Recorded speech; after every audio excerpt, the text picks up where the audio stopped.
When Kenner started putting vehicles and playsets from the Star Wars franchise on shelves in 1978, it was immediately clear that most kids would have to wait until birthdays or Christmas time to get their hands on these new toys due to their relatively high price point.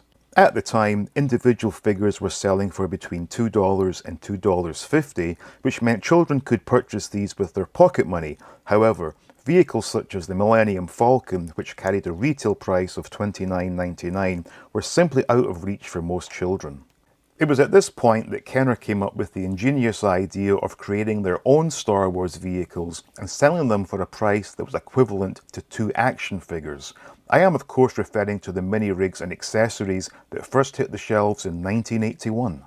Despite the fact that none of these vehicles actually appeared on screen in the Empire Strikes Back movie, they were a hit with kids across the globe due to the fact that for the first time they could now purchase vehicles to go with their action figures and not have to wait until their birthday to do so.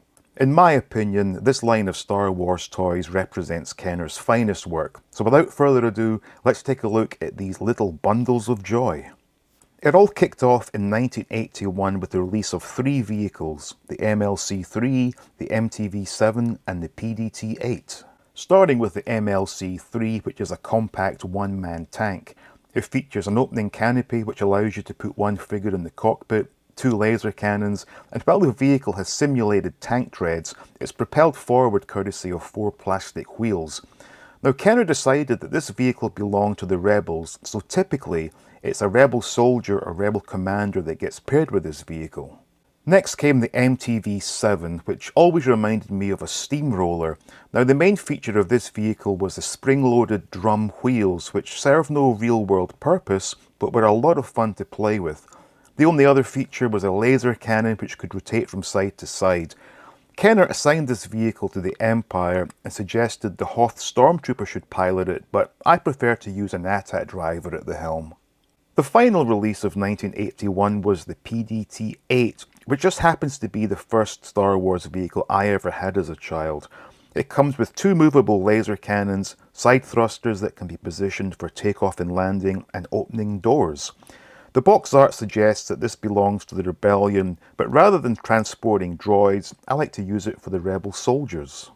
1982 kicked off with the release of the Cap-2, and thanks to the image Kenner chose to use on the box, this will always be known as Bossk's vehicle.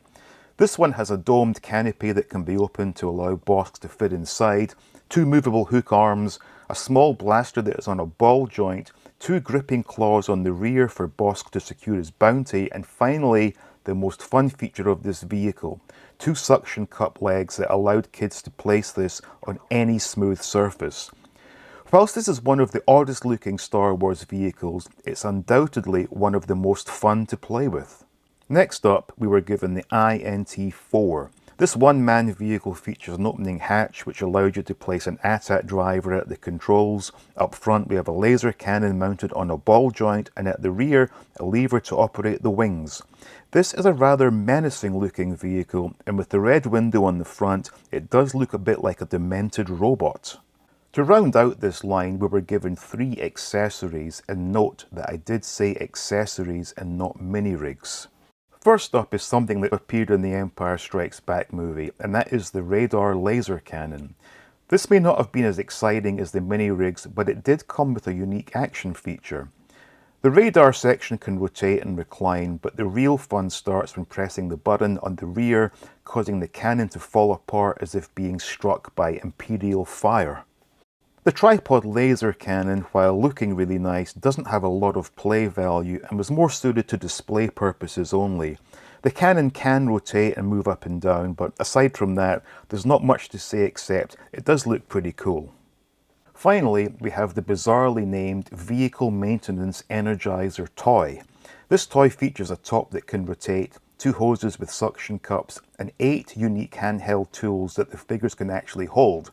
This was a really nice set that allowed children to learn the importance of keeping your vehicles maintained while still providing hours of fun. As you can see, not only were these toys affordable for children using their pocket money, they were a lot of fun and looked really cool at the same time.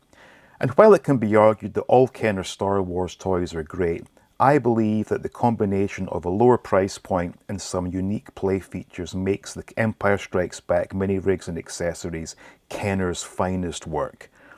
Do you agree with me? Please let me know in the comments, and as always, I thank you so much for watching. Please leave a like, please share the video, do make sure you're subscribed, and stay tuned for more videos from All Things 80s.